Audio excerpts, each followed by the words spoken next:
handouts, and take my little note off of there about us being recorded. The first handout is the some ideas about decluttering, and it's mostly a list that just tells you what you might find in different places, because one of the things about clutter, and you know, part of my background is that I get hired to help people declutter, sometimes while they're living and sometimes not. And I tell you, when they're not living is a real eye opener. But mostly, you know, I'm not assuming anybody here is living in the paths of newspapers from 1973, you know, on, but clutter happens when we don't know it. So it's the little things that get left places, and slowly but surely, things just sort of build up. And you don't even know that it's happening a lot of the time. It's just there. It's just stuff that happens. And the other day I was, and I'm a person who tries to stay on top of this stuff. But, you know, I mean, it can be your car, it can be your wallet, it can be your purse. Who doesn't have a purse that could use going through? Anyway, it can be the garage, the tool shed, you know, just anything that gets left alone long enough. And the other day when I was talking to Mary Lou about it, about this hidden gremlin game and how it's kind of nice to just sneak up on your clutter, I was sitting exactly where I am now, and I opened this drawer. Thank you there. My handy little desk here. Okay, nice little desk, clean on top, see, no problem. And I went, oh, let's just look in this drawer. Okay, it's nice and uncluttered, right? And it's like, there's a part of a sock in here I must have been using for dusting at one time, you know? There's this loop of string. There's just these things that wind up getting left there because what the heck, you know, there was no reason not to leave it there, right? Now you get to watch me bounce around till I get my camera back on here. Here we go. Hi, Nancy. Hi. Glad you joined us. Yeah. There we go. And so, you know, clutter happens when you don't expect it to happen. And it's not always that you just keep junk around. And there we go. Okay. So anyway, we got these lists of all these things, and I thought, good tells you what it is, but it doesn't tell you how to find it. And so I came up with this hidden gremlin game. And the point of the game is to you kind of go through the house or the garage, you know, if you think your house is fine. This gets to be addictive once you get going on it. And you just kind of sneak up on it. Like I opened that drawer, not expecting to find anything, and go, oh, look at all the things that don't really belong in here. So that's the way you play this game, is you can take a basket or a bag with you if you feel really bold, or you can just sort of sneak up on it and then put it away.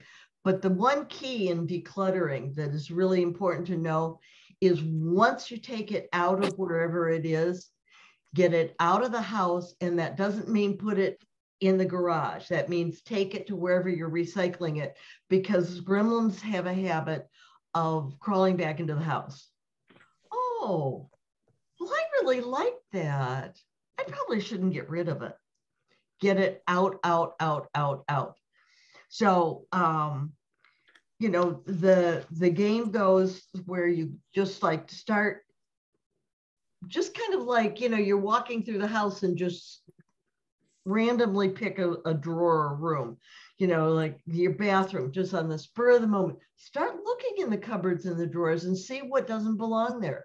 If you have bottles of toiletries and things and they haven't been opened, the women's shelter, any of the homeless shelters really need that stuff.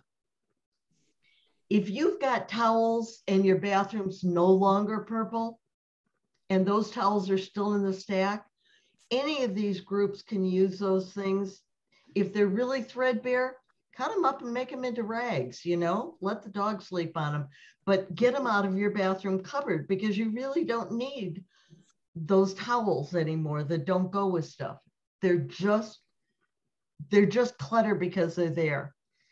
Bedrooms are another place. That drawer next to the bed, it's amazing what gets in those things and never comes out again, because you got done reading that book, you had something in your hand when you went to bed and you just set it down.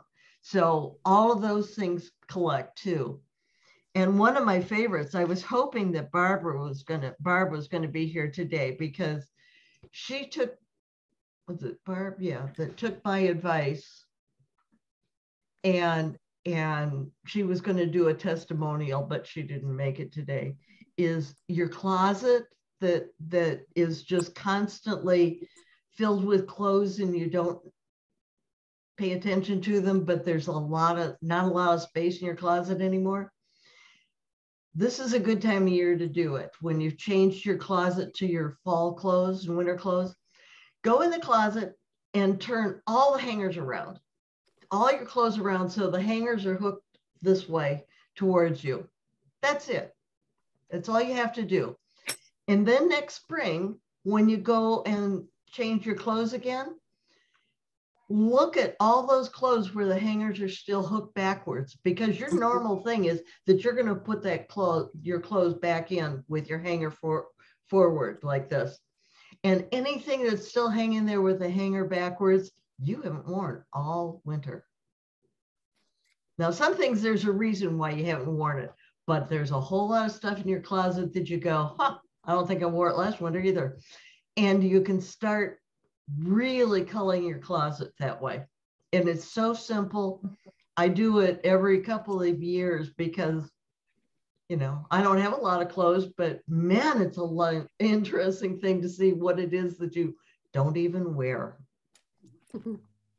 And there again, all those clothes that are gently worn, but still good, shelters, the thrift stores, you know, I mean, that's where I bought most of mine. So, you know, they're still wearable. I pass them back to them and use them again.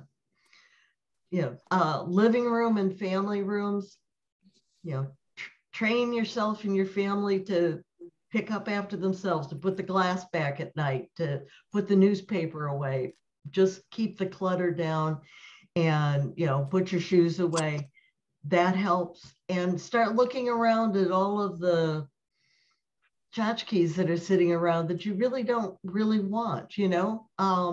Sometimes it's good to like take a whole end of the room and clean everything off the table, and then start just putting back, you know, put everything on like the dining room table that you don't use, the fancy one, and then we'll go through them and see what you really want and what you really don't, and what you have to keep in case somebody comes to visit because they gave it to you.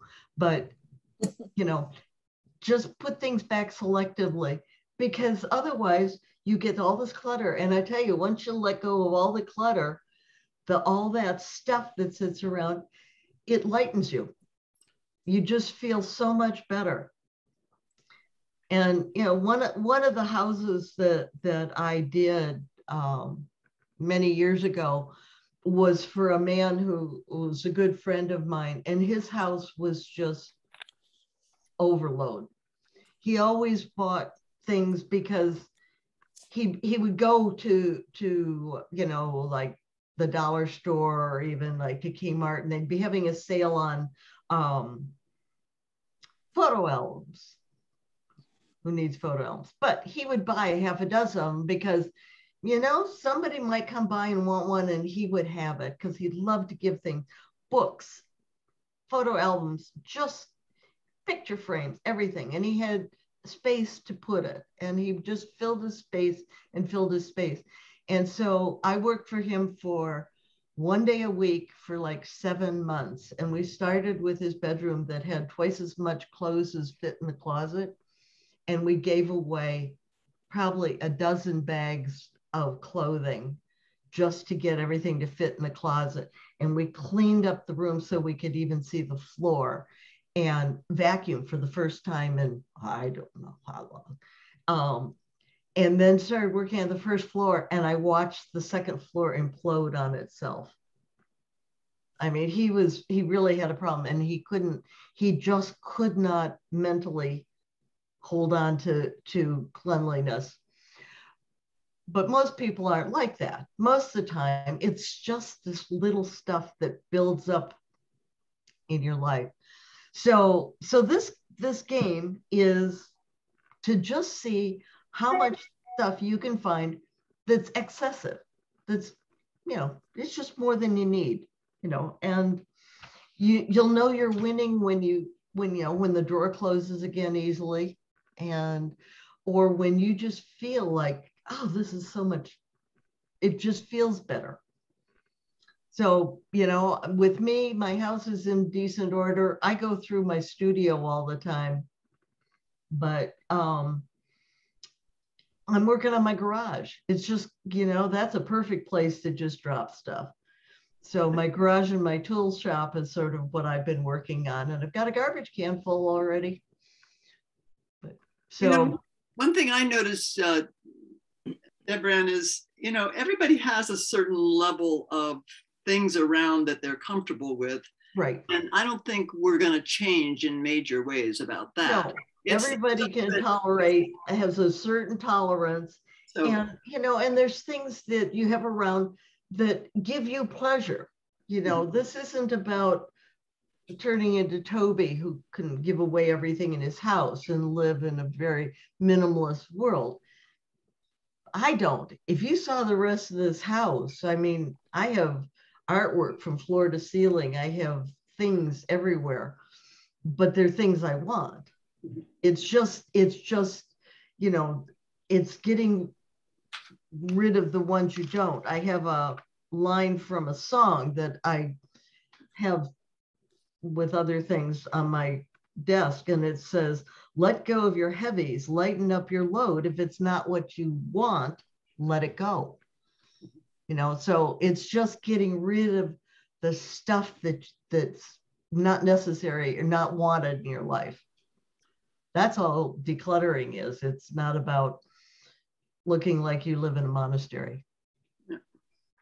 So, do what makes you comfortable, but I hope that this list of things that clutter up your life and the game can make it an enjoyable way to approach it. Not a serious thing to do. What do you think of just doing a small project instead of attacking a whole room? Exactly. It's how do you eat an elephant? You start with one bite at a time and just play at it. Just play at it. Just, if you have an area in your house that bothers you for some reason, then maybe start there. But with the game, it's kind of like hide and seek. It's kind of like an Easter egg hunt to go see, oh, what's here and what's there. And just to play it like a game and not try to get into, I have to clean out everything in this room. I think that sometimes it's better. You might start at a room, but you also probably should have a category. Okay. For example, I have a room that is sort of referred to as a computer room because the modem's in there. And there's a desk in there. Mm-hmm. And I opened the desk and I found, I think, 4 staplers. Okay. That was not the place to finish that decision, because what I then did is I said, okay, I'm working on staplers. So I went out to this desk that was in the garage and I found 3 more. And then I went into another room. And so what I'm saying is you can't always do it by room. Like I ended up with probably 8 staplers minimum. Uh-huh. And my husband liked to collect office supplies. That's I part of see. it. And so, but then you have to go through and see which ones work. And then I ended up like keeping one large one, one medium one, a couple medium, one tiny one. And then you have to make sure that I ended up keeping all staplers that use the same size staple. And then you have to decide which ones are so dysfunctional that you're going to throw them in the trash, and which ones should go to a thrift store.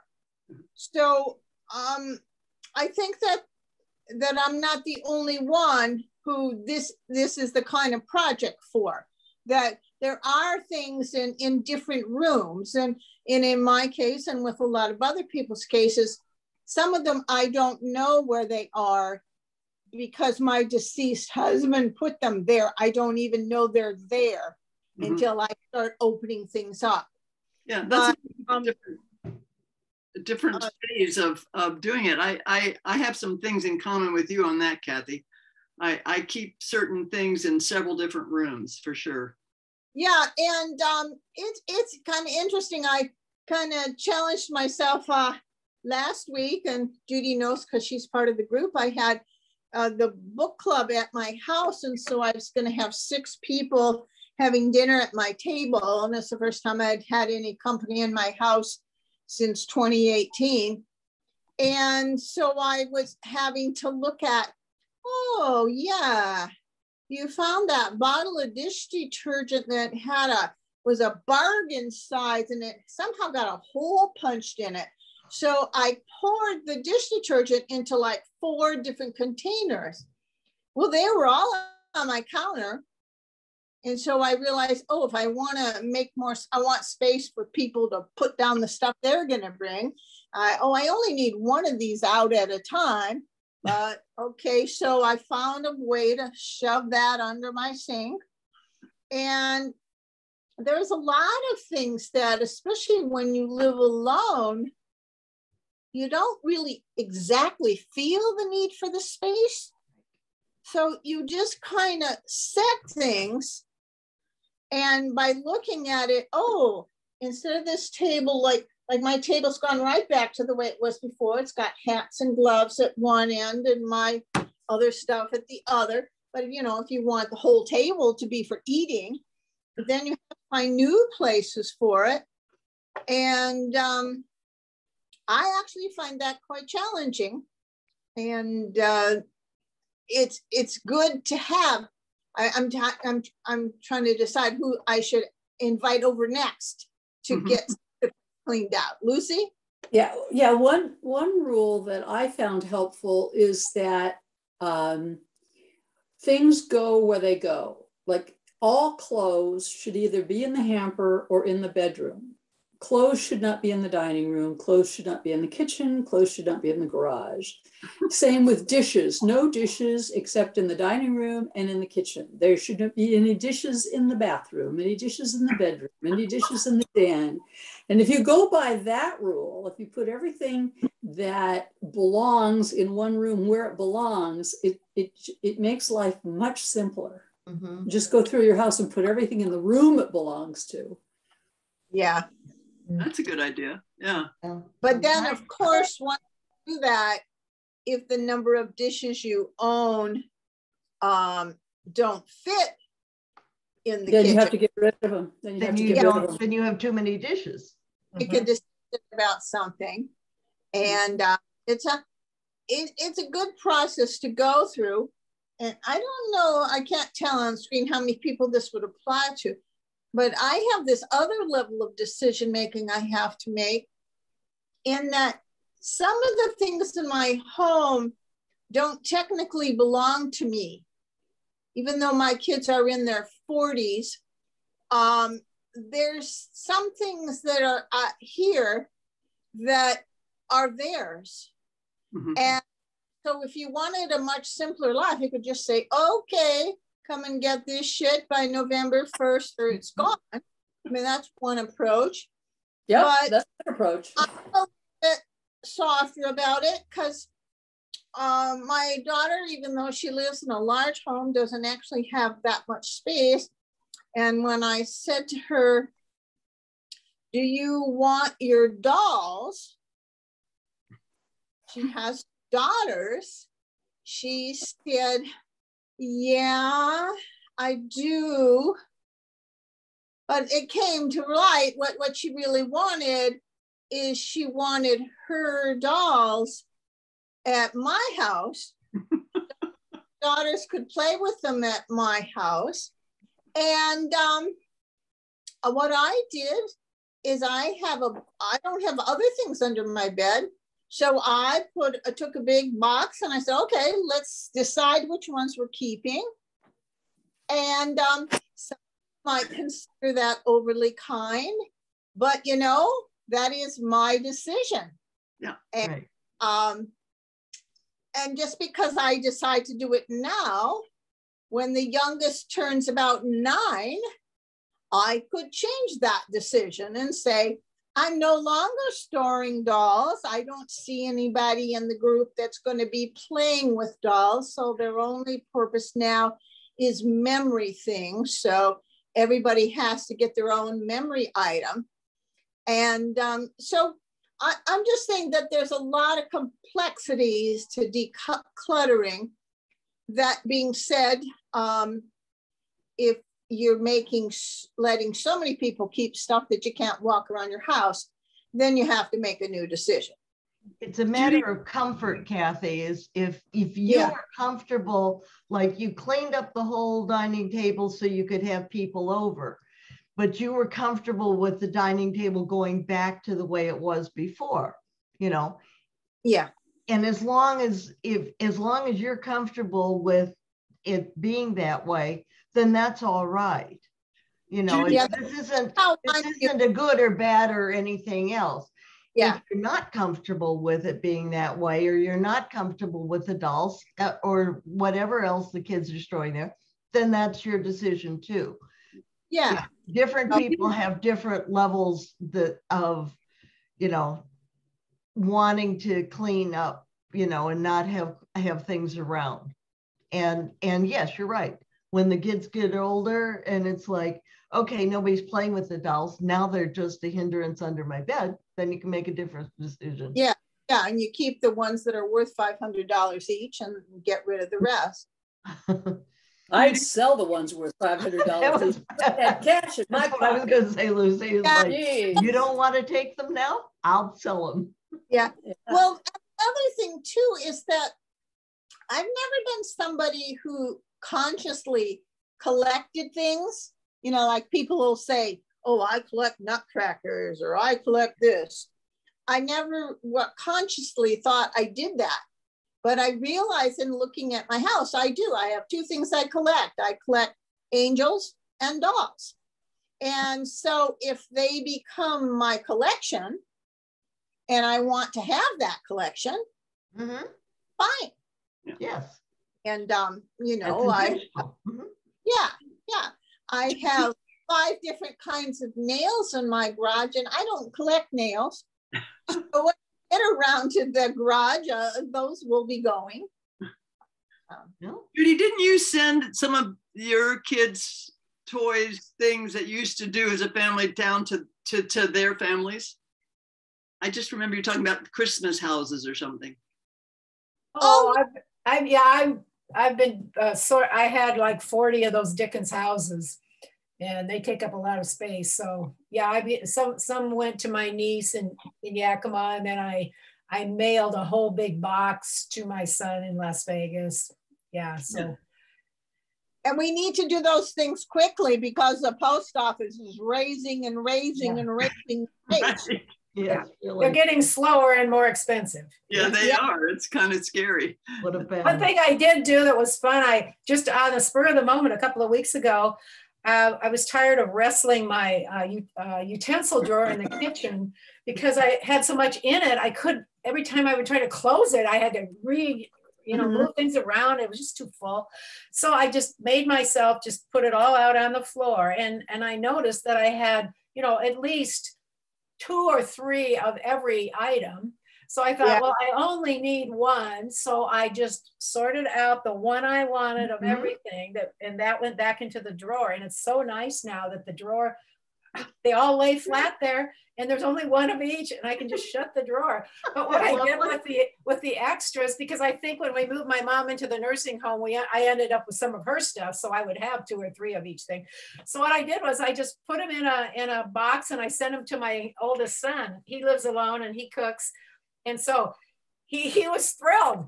He recognized, like, oh, this one was grandma's, and he said, I never would have gotten a melon baller, or that thing that you go like this on an apple and it cuts it into slices. I had 2 of those. I mean, all that kind of stuff. So, an ice cream scoop and all of that. I don't, so it was really fun to do. And he was happy to get it. Oh, good. So it'll probably end up lost and in a Goodwill somewhere anyway, but I was trying to send them to him. Judy, I'm going to do this. I went through a similar drawer, and it was exactly the apple peeler, the apple cutter, which I never use, but my daughter has one. And so one of my grandsons is about to set up his own house. And he likes to cook. So I decided, most of the stuff it's good in good shape. It doesn't look brand new, but it doesn't look that old. Maybe one of the melon ballers is a little, that. You remember that old wooden handle with the green? Yeah, the wooden handle one. Yeah, I sent that one. Yeah, that's what I'm going to send him. But I was thinking maybe I could fit that in my suitcase when I go down for Thanksgiving and take him some utensils for his new kitchen. My grandson when you do that, and they want it. It's really fun when they want it. Yeah. My grandson that is in his 20s and just got through college and got his job, and he was setting up his apartment. He lives over in Redmond. And I did that. He came over once and I said, okay, look at all of these different dishes. Which ones would you like? And so he picked some nice plain ones, and he took coffee cups. He just took all kinds of stuff, and it was great. Yeah, that's good. That's a big advantage of having grandkids who live close enough. Some who live closer, it's easier. You don't have to mail it. Yeah. That is really fun, because when we got married, Mrs. Mother keeps everything. So, and she had combined households from all kinds of relatives that had died and put all the dishes and all the utensils and everything in the basement. So we just went down in the basement and got everything we needed. And, I still have her sifter. A lot of the original spoons are way better than what you get today. They're really good stuff. Yeah. Wonderful. Yeah, that's the trick, picking out the things that are really useful and should be kept, and the things that have just always just sat there. Just accumulated. We know that the gremlin game and the lists that we gave you, they may or may not be helpful to people. I think what I like about them is I know that the areas where I know what I need to do are fine, but I kind of appreciated the idea of going in and checking out the things that I could take out of my bathroom. In some ways that would be easy for me, because I don't think about the cosmetic I never opened. I just don't think about that very often, but I could do that really easily compared to rooms that are much more complicated. But as you were talking, Kathy, where you're figuring out why you have this here, and those are more complicated, but it's nice to have some little projects that you can just get done quickly. And that's the advantage, I think, of these lists. If you're just in the mood to do something, but you don't want to wade into something that's too big.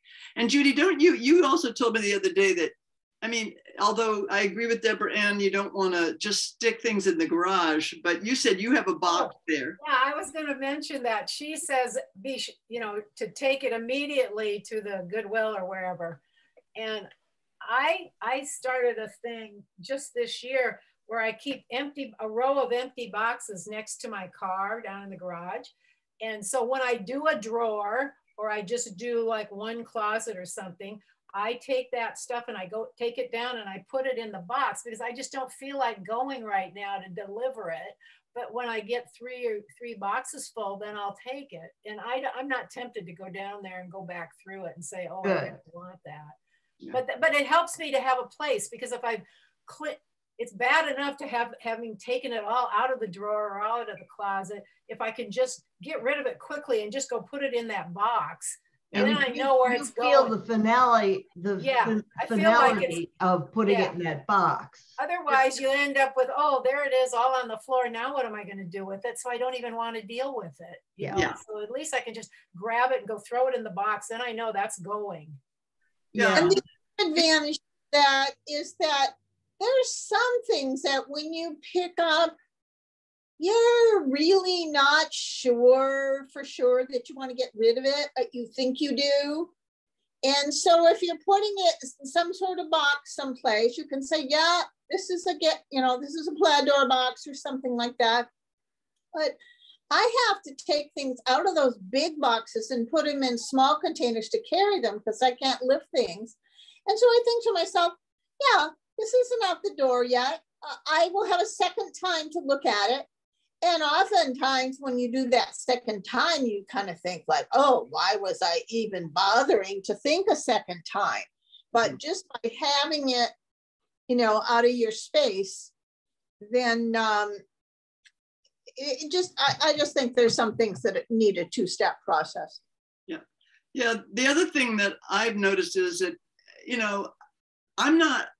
I was telling Deborah at the beginning of this, I appreciated our putting together this list and input from other people about where to take things, because where to take things is not a simple thing for me.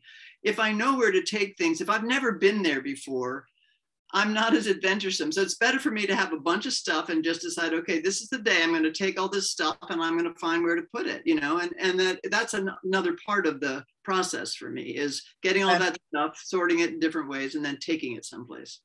Mm-hmm. Do you have any idea about old bikes? Because that's a really big problem. I think places like the Goodwill will take bikes. Will they? Seems like they will, and they would rebuild them up and give them to kids. Sure. Yeah. Well, actually, I don't think that's what Goodwill used to be about, because it was Goodwill Industries.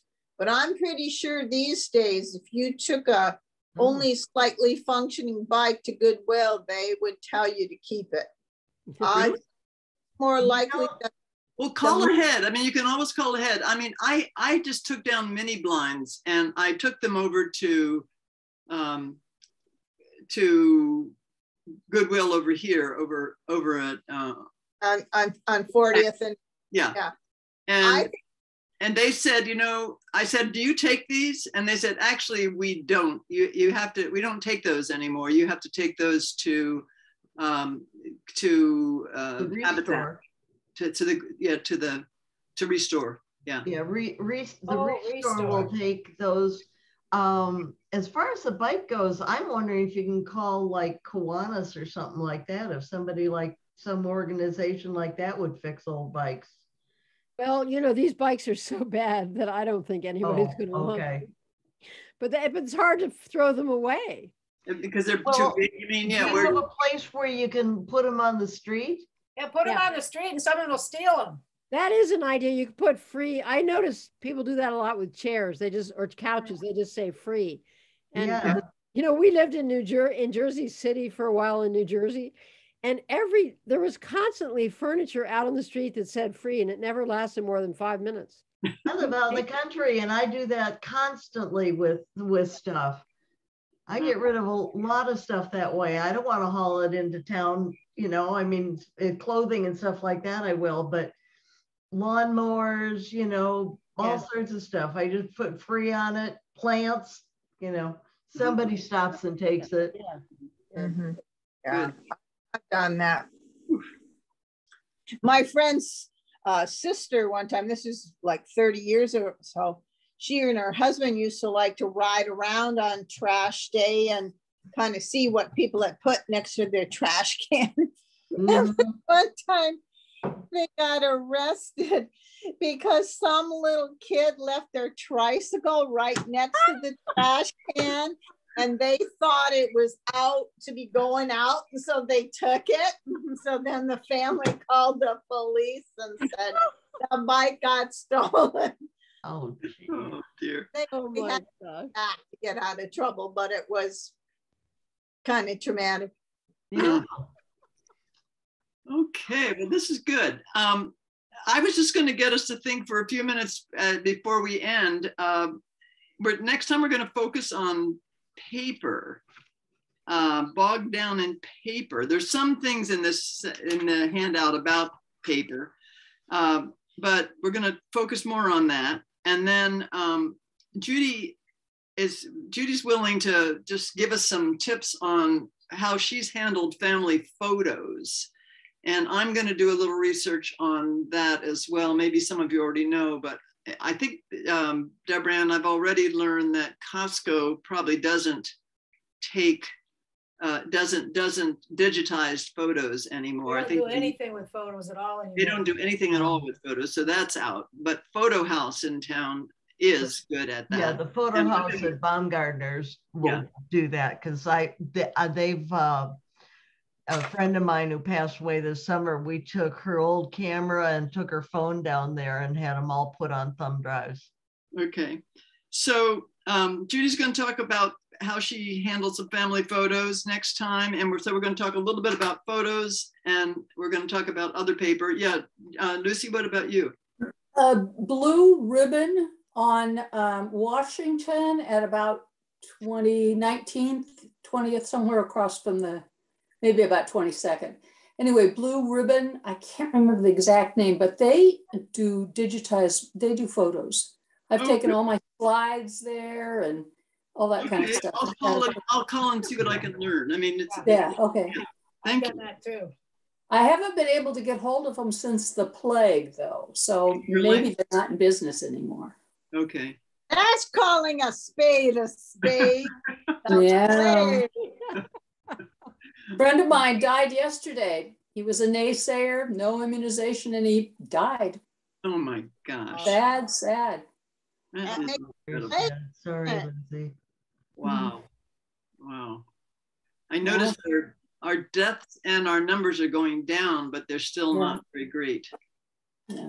So, oof. Well, is there any particular thing that anyone has in terms of getting bogged down in paper that they want us to address or us to think more about, all of us ahead of time, or should we just wait and see what emerges next time?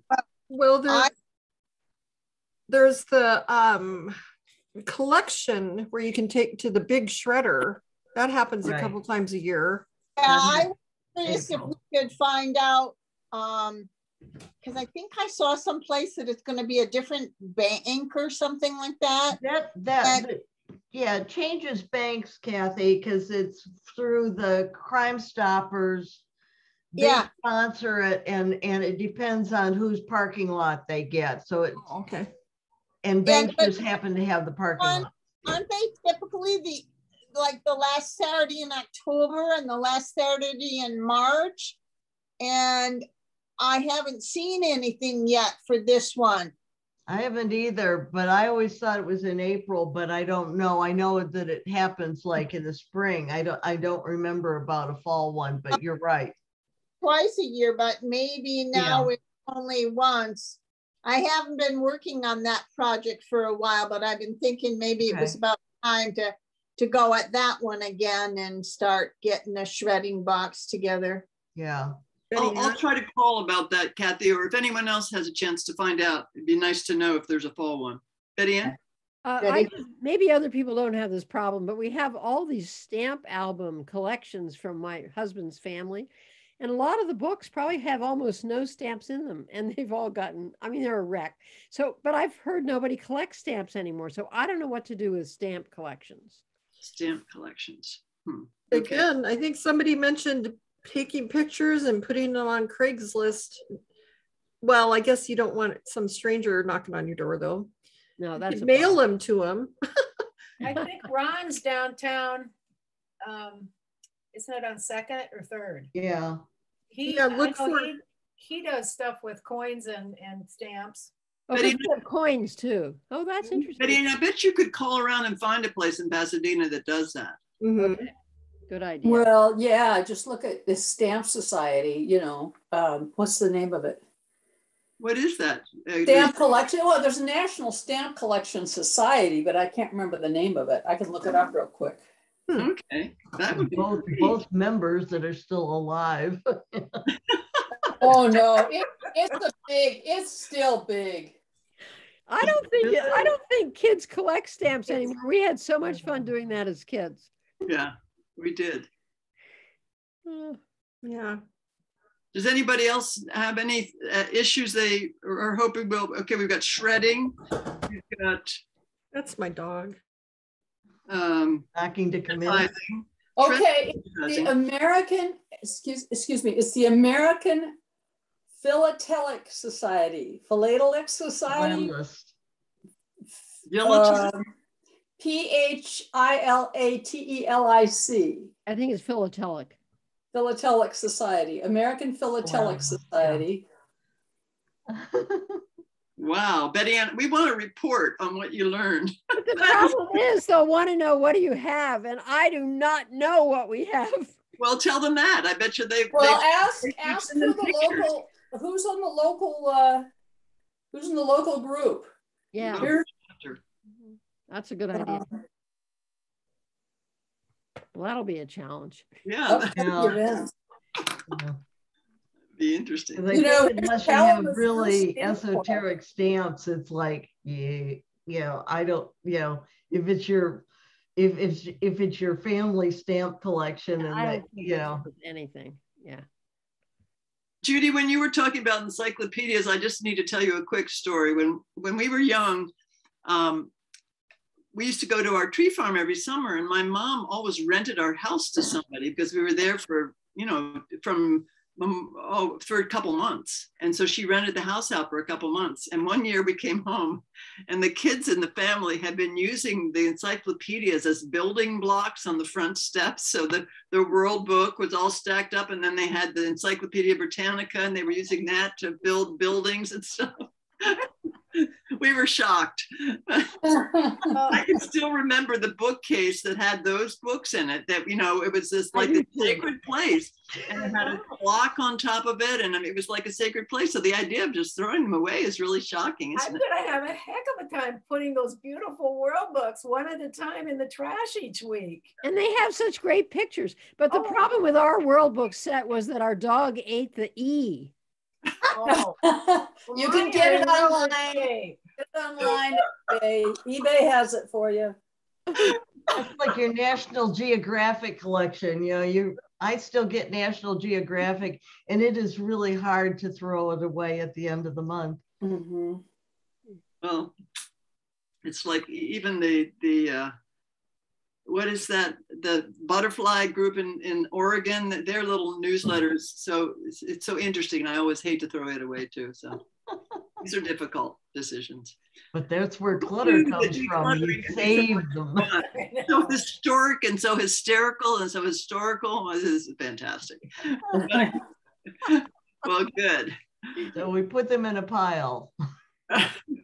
Okay, well, we've gotten some great ideas today, in addition to some good complexities. I mean, life is complex. It's not simple, but it's fun to think that we could just go through one drawer like Judy did and get rid of all those duplicate utensils in the kitchen. And that would be very satisfying to do. So, I think my grandpa's National Geographics to 5th grade, and we cut pictures out to make reports.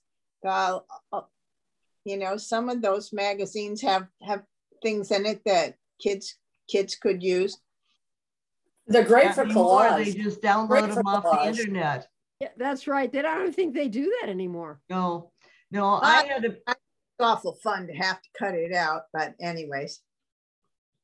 Well, it was for us, but that was a different generation. Cutting pictures out, going through an infinite number of pictures to find the one you want to cut it out.